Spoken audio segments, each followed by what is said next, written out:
So I'm here, Mr. Hackett gets to the full guard. Boom, I do all sorts of cool stuff. I break the guard, boom, I go here.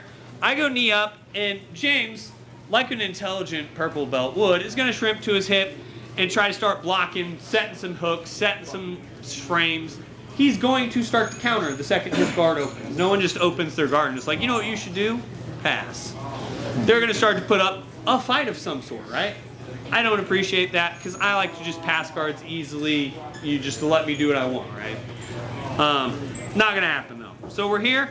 Whichever way James opens to, my top side hand is gonna go from the outside of his knee to the inside to the top of that thigh on the opposite leg.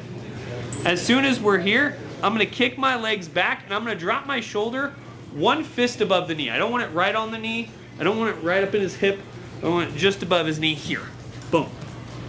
So that way, I have a good grip on his leg here.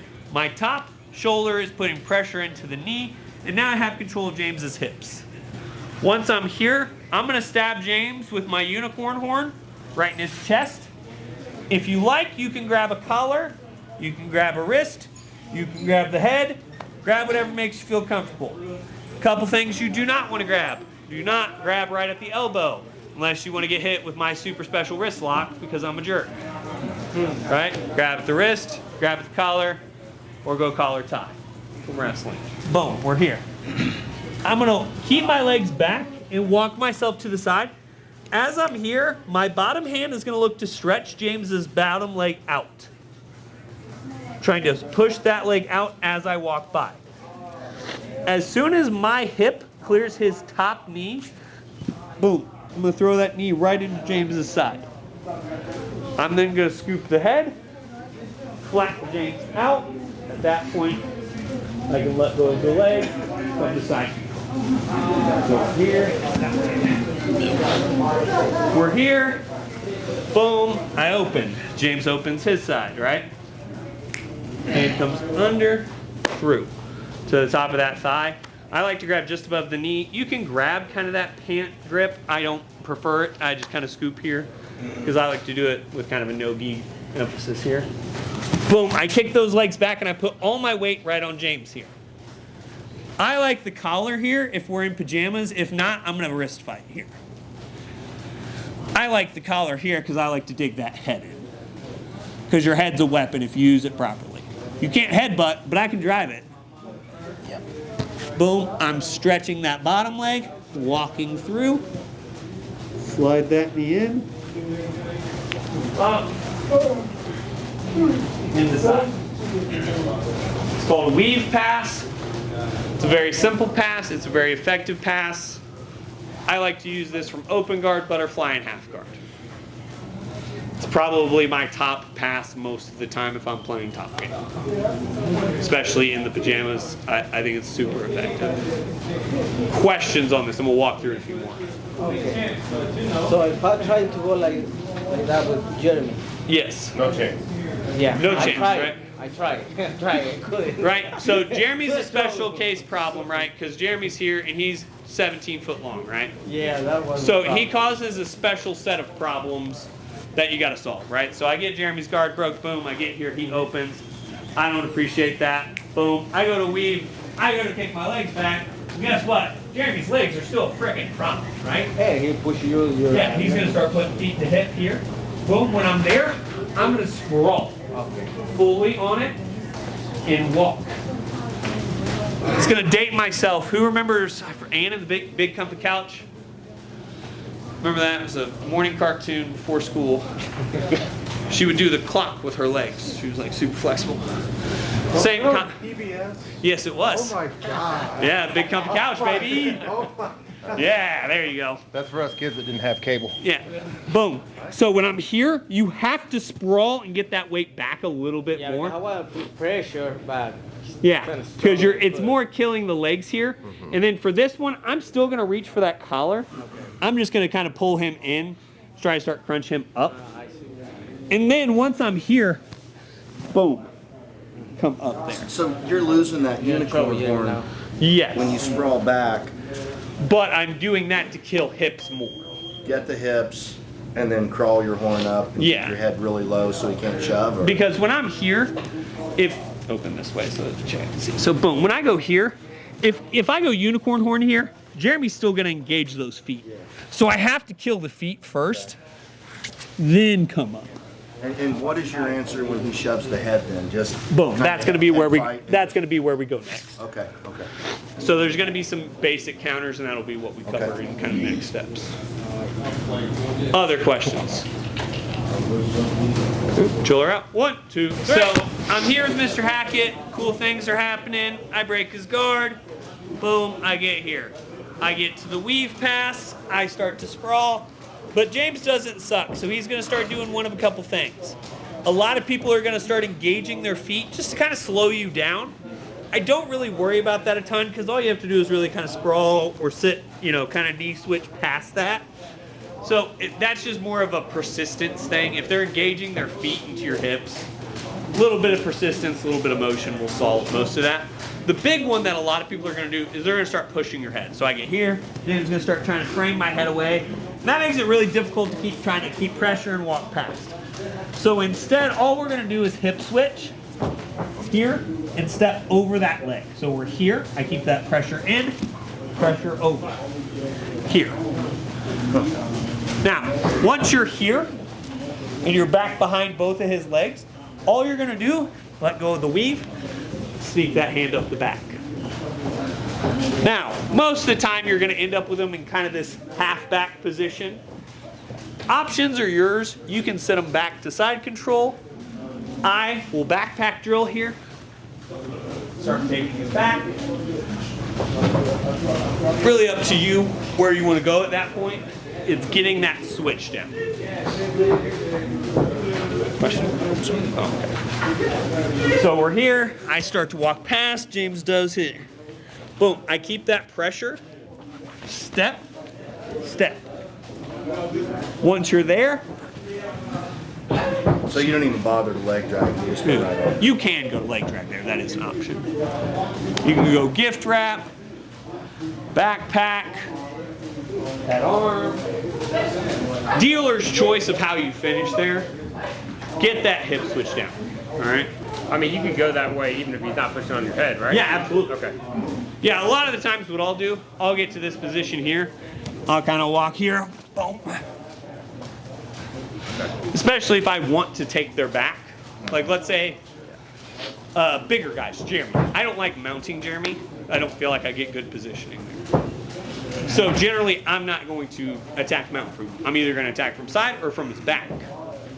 So for me there, if I know, hey, I'm not going to mount him anyway, I'm not going to walk to that side and then step over.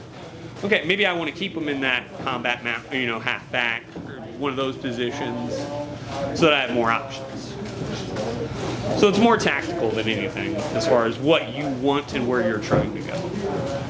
So you can kind of set that hip switch up to make them think you're going to go forward and then go back into leg drag and attack the back. Oh, absolutely, yeah. There's, So you're- like I said, if you we're change here, it up back and forth then? yeah, options bar goes pretty wide here. Okay. So if I'm here with James, and let's say I start to walk this way, boom, boom, I can just set up into that leg drag. You can knee cut into that leg drag too. I don't like it because my hand's in the way, generally. Okay. So for me, that's why I don't go leg drag initially, is because I'm here, and to get this out and that in just has never felt like a clean motion.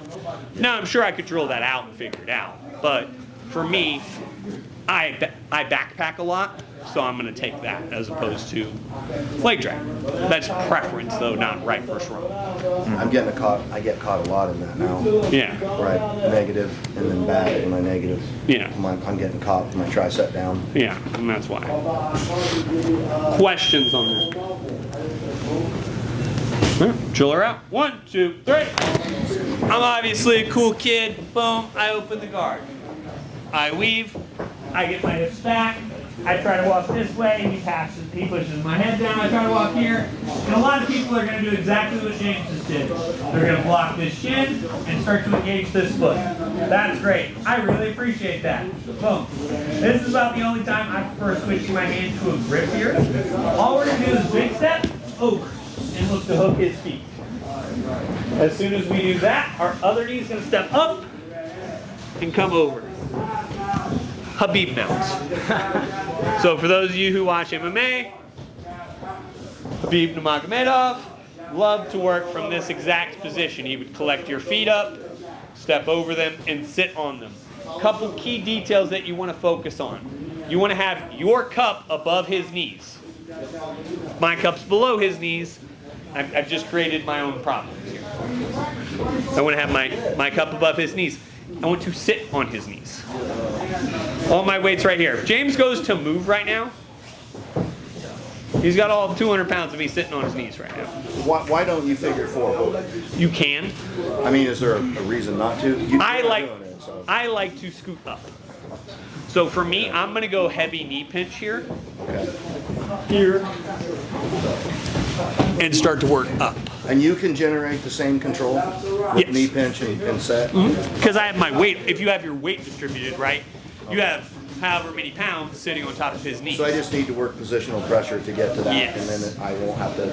Because if I'm here, boom, I go over, and I go pinch here, I keep kind of that prayed feet, you know, like we talk about all the time. I don't like cross my feet a ton, but I pray them. Boom, here, knee pinch. If James goes to move at all, Can you move there, James? Like, is there any? That's really tight. yeah, I mean, if I didn't move and he kicked and dolphin swam his way, Okay. yes, he's eventually going to start to do things. So this almost looks tighter than when I figure 4 now. If I go to figure 4 here, it's tighter from a technical sense. I lose mobility. Spreads, right? And I don't move as fast. Yeah, and to move up, you now have to uncross and then scoop. Where if I'm here, boom, I get to this knee pinch here, right?